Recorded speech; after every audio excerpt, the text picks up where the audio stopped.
know, yes. So my project is about environmental work. So my capstone project, a little summary, it's about environmental wildlife. It's a plant studies program. It's going to be nonprofit. I'm trying to make it local within the city because I'm trying to get city kids to get more involved in the environment and learn about their environment. I want this to also impact the families and the youth with more social emotional interactions, and also creating hands-on fun curriculums that teach them a lot more about nature and about more plants that can support their body. So thesis research for this is how can plants support the body, and what cultures use medicine, or what cultures practice a lot of things in the nature. So for this part, I do a lot of herbal stuff, and I'm like always want to learn something new and want to learn what else is out there. So I noticed that there's a lot of Asian medicine, a lot of Indian medicine, a lot of German medicine that I did not know that we've been using all over the world. And the Chinese medicine is one of the well-known medicines, and it's been something that's been practiced in over many years, and it's still being practiced as we talk right now. So one thing that I see that impact an issue that is involved around my project is the water and the forest. So, trees play a big role in our lives, and also the water. We need fresh water to drink. So what about these communities and these other countries that are not getting these water and stuff that they need, or the supply and the support that they need to, get these water things? And what's funny, because I was on Facebook, I love Facebook, and I'm always seeing some nice cool memes, and my favorite meme so far that's been popping up is, let's forget about the Kardashians, let's think about water supplies, or forget about insulting, what is his name, R. Kelly, and think about Jaden Smith, that's a 20-year-old that's impacting and changing, making machines and stuff that can support local communities and communities that don't have clean water and fresh water. So these are things I do pay attention to all the time on Facebook. Yes, I have my fun on Facebook, but I also look at other things that, other youth and other people are trying to do and impact the communities. Same thing like the forest. We need our trees for oxygen. We need our trees for these animals, because you cut down the trees, you're invading animal territory. And what happens when you invade animal territory? They go into your territory. And now it becomes a big thing. Now you see people have been seeing bobcats in their backyard, mountain lions in their backyard, bears, deers, and they wonder why they see these things. Maybe if you stop cutting down the trees and cutting down the forest, then you won't see these things a lot more in your backyard. What I also noticed is that in the United States alone, there have been over 100, 200 causes for deer accidents, and this is because these deers are looking for their home. They're so used to traveling, it's like ancestors. So if you're so used to going one thing, your home is here, and then you're going to your other home where you can meet your love life or your partner, making a family. And these are what these animals are doing. They're going to their next destination where they're used to, their ancestors go to. And of course, humans are killing stuff, and we're not realizing that we're not just making ourselves comfortable, but we're making creatures uncomfortable, and we're killing our water and food supplies, if you think about it, with all these oil pollutions and other stuff. Another one is affording living and affording food and stuff. There's so many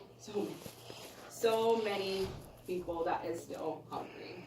And we have farmers. But how is the farmers going to help if we're not giving them the support that they need as well? Yes, they have these things. Yes, they have their farm where they can grow their crops and their food. But then again, you got the rich men invading a lot of private lands, a lot of sacred lands, to build pipelines that maybe might burst and put oil all over the earth and affect also the animals and the humans, because now the animals are not only getting this into their body, now humans are getting this into their body. And a lot of these things, when you look at it, a lot of food and a lot of stuff that creates cancers, tumors, diseases, sickness, are all from these pollutions and all these things that we're putting into our body.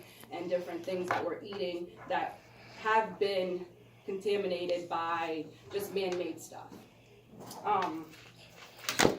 So the third reason that's also a big thing for me is educating. So how many youth, how many people actually knows about the environment? How many youth actually know what is happening to their environment and what they're eating or what they're putting in their body? How many youth know how to support their body with the plants that surround them? How can they know these things if these things are not being taught or being teaching? Just like one of the lectures, the one with the Portuguese guy, that one really stood out to me is because the project that he's doing is from another country. And it's not only that he's keeping it to his country, he has a site that is shown to the world. So it's not only just informing the people within his area, but informing the people around the world that goes on the site to see how education is. But as I can see it, education haven't went anywhere. We are still back then. We're not here. There's so much more that these kids can learn. There's so much more that's out there. But how can we help them learn more? And I know they want to learn more. That's why, for me, I love school, but it becomes boring. Because it's like, what else can you teach me? What else can I do? Yes, this is something that everybody's been doing. But how else can you teach a curriculum? So for say, we have a problem, an issue with a staff. She wants to teach this nature program. But all her boys are high school seniors and they love to play basketball. So every time she wants to teach a curriculum, it's all about basketball. So how can you change that curriculum to make it fit their basketball? So like what I said, I would turn that curriculum into like a basketball thing. So each basketball will have probably a herb name. Each basketball will have an issue with the environment. And each kid could like throw the hoop if they think, throw the ball on this side if you think this is impacting that. Throw the ball on that side if you think it's impacting something else. So there's plenty of ways to create curriculums, plenty of ways to do things, but it's just how can you make it interesting and fun and educated for these kids to continue learning and figuring out what's new and also relating to them, because a lot of these kids expect you to relate to them as well. Strategies and changes on my capstone.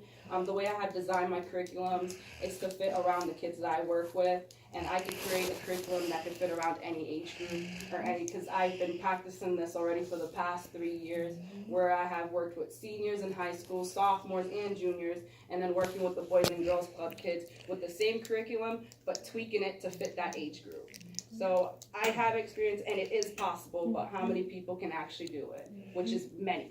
You can teach yourself to do it. It's really not hard. Creating fun and educational environmental stuff in the city for the kids is really where I'm trying to go. And I accept any background, any spiritual beliefs, anything, because I don't cast out anybody, because everybody is a teacher and everybody has something to teach you. And I learn every day from the kids I work with. I'm learning something new about their culture, about their background, about everything. And I love to learn about different cultures.